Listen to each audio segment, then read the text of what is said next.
Hey guys, welcome back. It's been a while since I've posted an update on the car, and we do have quite a bit that's changed on it since the last time you guys saw it.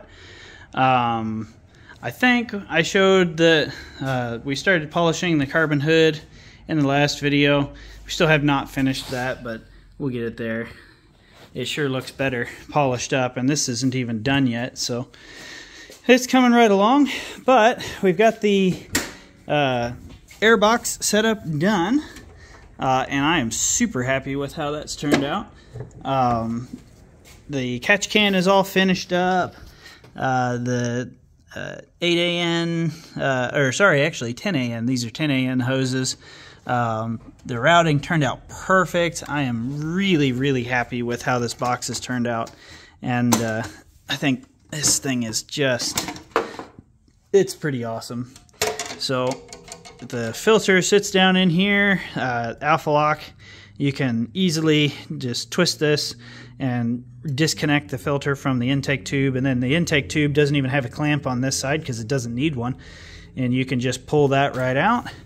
The catch can is worked out super good. I've got it full of steel wool, well actually aluminum wool, which these are Scotch-Brite pads, and they actually are the exact same thing that was in my Moroso catch can.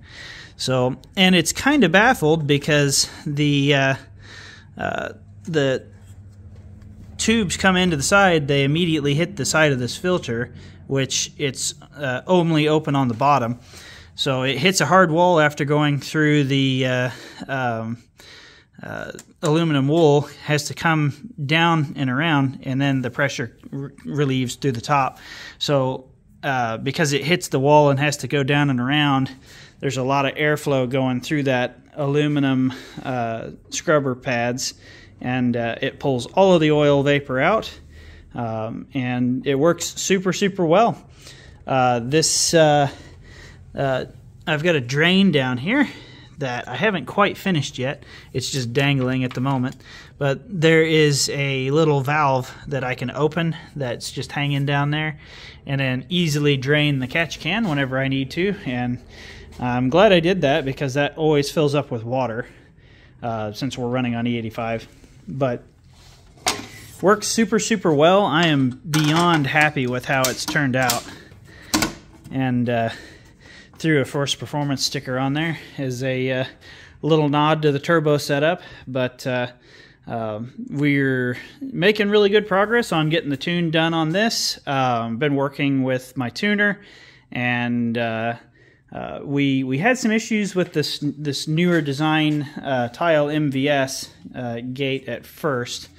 We were trying to run it as a simple boost line configuration where we just had it was basically just the same kind of setup as what you would run with an internal gate turbo, where you have the boost feed that comes off the turbo, goes up to the 3-port. One side of the 3-port is vented, and then one side goes back down to the gate. It goes to the lower port, but we were having a lot of issues with it running it that way. So we ended up changing the setup up, and now we've got both of the ports run. The lower port on the gate goes to the boost source, and then the boost controller is in line with the boost source and the top port of the gate. So the top is pressurized, and it helps it to stabilize and keep from basically it fights itself until we cut the pressure to the top off, and then it can slam open. So it's just kind of reinforces the gate and keeps it from pushing open at lower boost levels. So and then the other problem that we had was the springs on this gate. None of the springs were rated correctly. I had the gate off, and we had the springs in there. I think it was the red and the blue spring, but I could be wrong. It might have been blue and white. Whatever the combination for, I think it was like 18 pounds was, we had that in there. And then we just never could get the gate to open at first. And then I pulled the gate off the car, and then hooked the lower port of the gate up to my leak down tester so I could really precisely control the pressure to it. And the gate didn't fully open. It didn't even start opening until almost 30 psi with the 18 psi springs, and it didn't fully open until 50 psi. So not trying to run that much boost, as fun as that would be. So we ended up changing down to, I think we're running the red and the green springs now, which I want to say is like 9, 10, 11, 12 psi. It's lower, but that setup was fully open at 18 psi, which is how the springs are supposed to be rated. So, but that's changed again now that we're using the top port. So I'm not really, I don't know. I'm not really sure how to configure the springs on this. It's been kind of odd, but my tuner Josh figures that we should be good to get to pretty much as much boost as we have map sensor for, which we've got a 3.5 bar here, so we can go to about 35 psi, and it should be fine. It should run really, really well at that boost pressure too. We actually, when I was dealing with the wastegate spring issue early on, we ended up hitting 50 psi like 3 times, and thankfully we had the fuel map configured well enough that it didn't have any issues, but that was a lot of boost. And we didn't have much timing either, so that helped. We're kind of not real aggressive on the tune yet, but thankfully all of that's solved now. Using the two hoses on the gate has really fixed the issue. Our wastegate duty cycles on the Haltech are looking great. And right now we are pushing 25 psi with fairly really conservative timing. But we figure we'll probably on full E85 on the high boost setting, it should be around 35 psi when we're done. And I would really love to see this car run a 10. So we'll see. I'm just getting mileage on it right now and logging and sending the logs, and we're just in that stage of lots of logging and lots of little revisions. So, but it's running absolutely amazing. I have no complaints. I am so happy with this setup. Just everything that we have done has made such a difference to this car. I think everything looks great. We got the titanium hardware here from JD Customs that it pops so good in the sunlight. All of these parts, just everything adds up to such a nice looking package. I'm beyond thrilled with how this car is coming together. But yeah, I need to fix or need to make a different coolant overflow here. This one leaks sometimes, and I end up having a heart attack because I'll be driving and then I'll suddenly smell coolant and I'm like, oh no, I lifted the head, and oh, no, it's just friggin' leaking out of this super loose hose here. And yeah, I don't know. We'll probably make an aluminum one that sits a little bit lower down in there and kind of fills that space. Should make it look a lot nicer. Some people have asked if I was going to make another cover for over here. I don't think so. This is just purely functional. And there's a lot of higher up stuff on this side than this side had. So I don't think it would be practical. And again, everything is... It needs to look good, but it needs to be functional and easy to work on above everything else. So probably not going to do that. But I think we can make it look nice still by making an aluminum coolant overflow instead. So I'll probably work on that this coming winter as well. That and just some small things I'd like to knock out on this car. I need to change those 2 bolts there to titanium ones that look nicer and stuff like that. This car needs a full fluids change. Other than oil, I've already done the oil and the coolant, obviously, with the turbo. But I need to do new brake fluid. I need to do new transfer case, new rear diff oil. new transmission oil, because that stuff's been in there for a couple years, 3 years now. So it's time to change that stuff. And yeah, it seems like we're getting to the point to where it's just maintaining it. I mean, the engine bay, other than those couple of little things, is pretty much finished.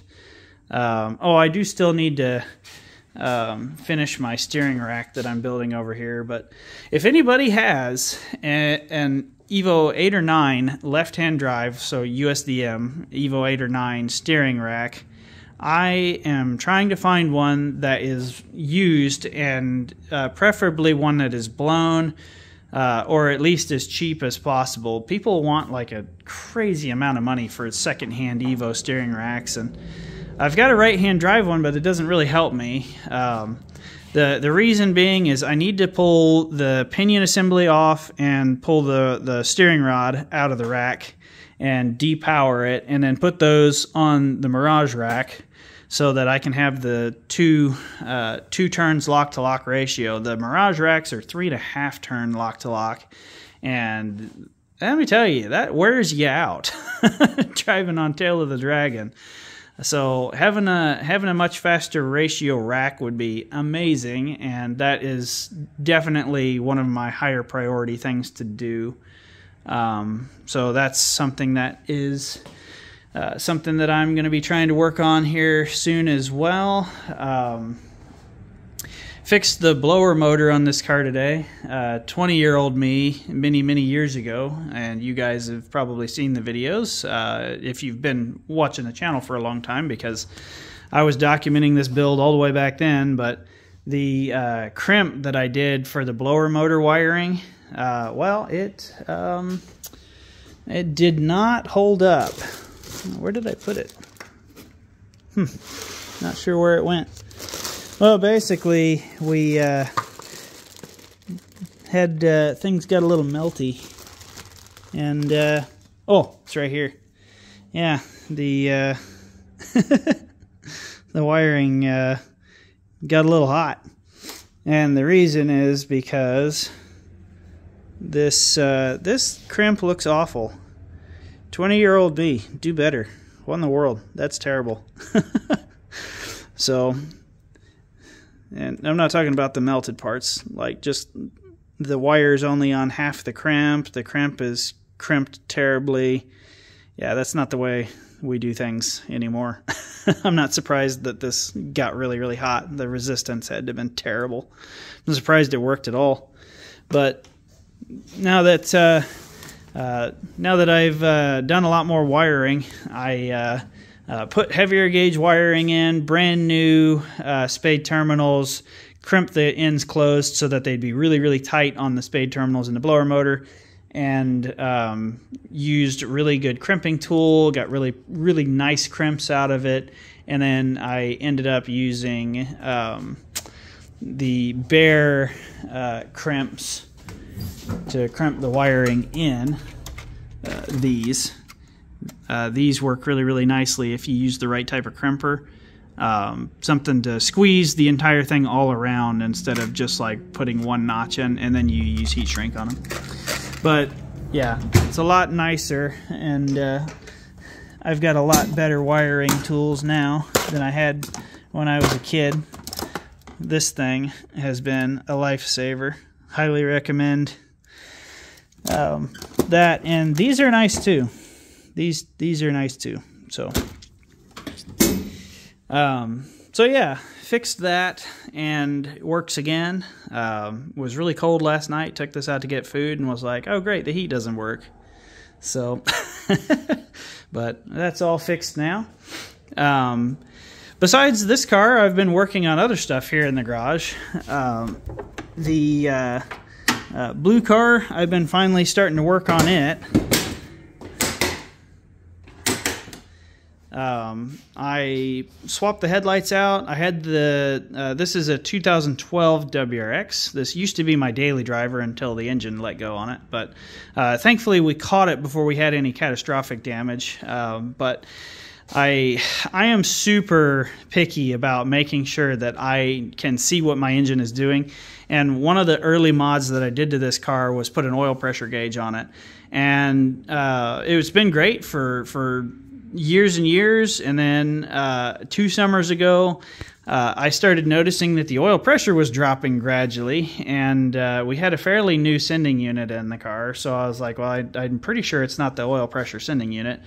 And yeah, it would get lower and lower oil pressure until when you're driving, say, cruising at like 50 miles an hour and you clutch in, your oil pressure drops and then comes back up normally. On this car, which these do not have great oil systems at all, the oil pump is a really outdated design. I would really like to get a Frontline Fab gear rotor oil pump for this car, but maybe later. It's fine for now. But on this car, when you clutch in, it drops to like 18, 19 PSI and then comes back up to like 22, 23. At fully warmed up, that's like 145, 150 degree oil temperature. It does that. On this car, when it's fully warmed up, it would be like 8 or 9 PSI. And then when you would clutch in at 50 miles an hour, it would drop to 0 pounds of oil pressure and then come back up to 8. And if you're a car guy, you probably know the stigmas about Subarus. And so I was like, nah, we got to take this car off the road. So I pulled the engine out of it about 2 years ago, and it's been sitting since I've been working on this thing. And I really need to get this fixed since this is my daily, or supposed to be my daily. It hasn't been for 2 years. Actually, my good weather car, I bought an NB Miata that I've been driving a lot and really like that thing. Nothing but good things to say about Miatas. So it's been nice, but I don't drive it in the winter. We drove down to Louisville to pick that car up. So it's really clean. It has absolutely no rust on it, and it really doesn't. I know that, you'll hear a lot of people that are into Miatas be like, oh yeah, it doesn't look rusty, but there's rust somewhere on it for sure. Well, this car, it really doesn't have any chassis rust. I had the fenders off of it. I put Paco Motorsports strong arms underneath the fenders, those fender braces. And yeah, there was not any staining or anything from any corrosion even starting. So down south cars are nice, and that car will not be driven in the winter at all. I have to install these still as well. I got Flying Miata frame rail braces for it. Those have been sitting for like 9 months waiting for me to drag that car in here and work on it. But I need it right now. I can't afford to strip the interior out of it because it's my daily driver until that one's fixed. So, but yeah, so I've had the engine sitting on the stand. You've probably noticed it in my other videos. I finally pulled the cylinder heads off of it. We had to drill the cam bolts out. That's a really common issue with these things, and that was a super huge pain in the butt. But drilled the cam bolts out and finally was able to remove the cylinder heads. Heads look really good. I'm planning on upgrading the car a bunch. I mean, it's still my daily driver, so we're not going to do anything nearly as crazy as with this car, but I just want a little bit of over rev protection, so we're probably going to put GSC stainless steel valves, and I'm trying to remember, I think it might be GSC as well who makes the Beehive valve springs for these, so we're with titanium retainer. So we're probably going to put all of that in here just to give it a little bit of over rev protection and a little bit more power holding capability, because we're also going to be building this short block. We're going to put forged pistons in it and some kind of H-beam or cheap I-beam rod. I'm not really sure. This has the engine block that is got the really thin cylinder walls. It's an EJ 255. This specific one uses an EJ 257 block half or block halves, and then it uses the upgraded nitride treated crankshaft. So the crank and the block halves on this are really, really good for holding power. So if we throw if we throw some decent rods and pistons in, we can take it up to about probably close to 400. Anything above that, then you start getting the cylinder wall cracking. And I just don't want to spend the money to close deck this car because this isn't my race car. So I just want it to be reliable. And I know it's a Subaru, but I think we can get it close to that. But I mean, people joke about these things being unreliable, but to be fair, I bought this car brand new in 2012, and it gave me, well, what year is it? Yeah, it gave me 9 years, and I never even hardly touched it. I don't think I fixed a single thing on this car other than the accident damage from where we were rear-ended when we were picking up the transmission and transfer case from TRE. So, which they did an okay job of fixing that. The paint job could be better, but it's not factory, but it's not the worst. There's one fisheye in it, but I know I'm just picky. The front bumper they did a really nice job on, but I don't know. The collision place kind of screwed me a little bit. They were supposed to go up to Subaru and get new fasteners for the bumper, but instead they just pulled all the fasteners out of the hood scoop thing, and this was just hanging down in the engine bay. And my thought was, well, I could take this car back, but I already have trust issues with people, and if they're willing to do that, you know what, I'll just go to the hardware store and pick up some plastic push lock things myself and fix it. I just don't like other people working on my cars because people like to take shortcuts and I don't. So I know my own work and I trust it way more than any other shops. So but I have been working on this a little bit. Besides pulling the cylinder heads off of this, I finally got around to swapping my... so this is a 2012.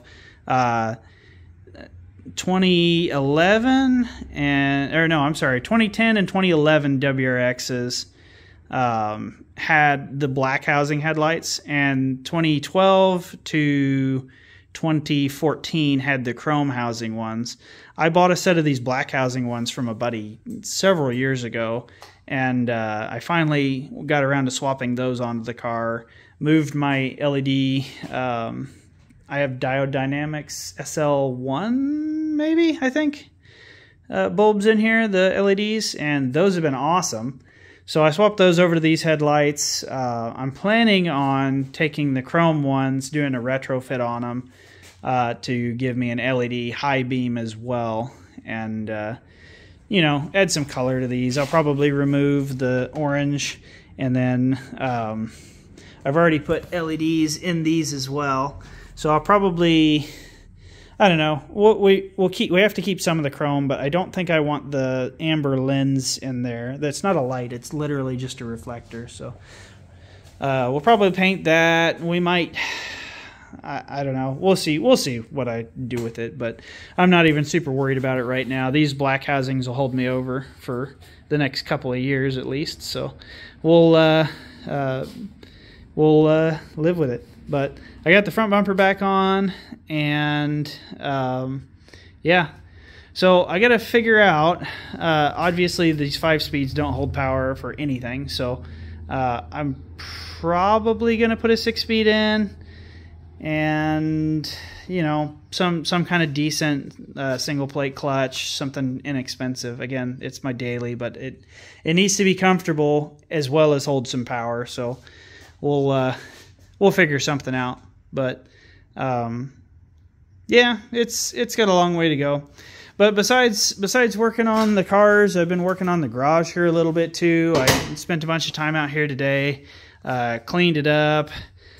Picked up a bunch of stuff that was all over the floor in here and gave the floor a sweeping, other than underneath the cars because I'm too lazy to pull those out.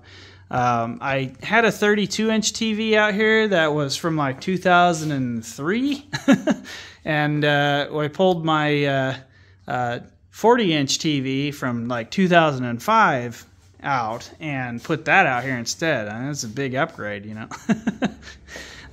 It's honestly a really awful TV, but it does the job, and I had it laying around. So the TV has VGA on it. That's how old it is. But it's a little bigger, and it's LED backlit instead of CFL like the other one that I had out here, so it should use a lot less power. Yes, the color is that bad on it. That is very blue, but it's nice because it's a really, really thin TV. That's something that still is surprising to this day, considering how old it is. That is a really thin TV, so it's not too bad. It definitely does the job, and it's going to be nice. It's going to be nice having a slightly bigger TV out here. It does look a little bit more blue on the camera here than it does in person, but it is very cool color settings. Not super great, but hey, you know what? I'm happy to have a TV out here with a Chromecast so I can listen to music. And yeah, I got other people's projects going on here. This is an EZ30 intake manifold. And I've got an EJ 253 harness here and the EZ30 harness. Doing a merge on here, helping a buddy. We're swapping an EZ30 into his 2006 2007 actually, I think. Well, it's a Hawkeye either way. 2.5i Impreza, and it's already 6-speed swapped. I did that for him a couple years ago in exchange for a full set of Brembos. So that worked out for both of us. He got his 6-speed drivetrain, and we used the 4-pot, 2-pot brakes from the same year WRX. And I swapped the Brembos onto my car, and we were both happy. So he's already got the drivetrain for it. Now we just need to throw some horsepower into it for him, and I think an EZ30 is going to be a pretty cool build. He actually just recently picked up, I'm trying to remember is it M50 or M80? I think it's M50, the supercharger that came on the GM 3800 series. And we're going to build a blower plate on the intake manifold of an EZ30D because those have an aluminum intake. This is an EZ30R intake manifold, and that's what he got. Because that's a slightly better motor, but with the blower on it, a couple of PSI a boost, it should be a pretty quick little car for him. I reckon we can have him over 300 horsepower with it, so it should be a lot of fun, and it's going to be really, really unique. I don't think I've seen anybody do that with a flat 6, but I mean that supercharger came off of a 3.8 liter, so it should be more than big enough for a 3 liter.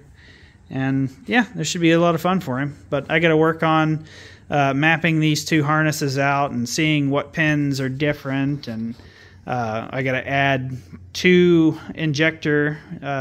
sets of injector wiring to his chassis harness to the ECU, and also 2 sets of ignition wiring. But I think that's probably all we'll have to do.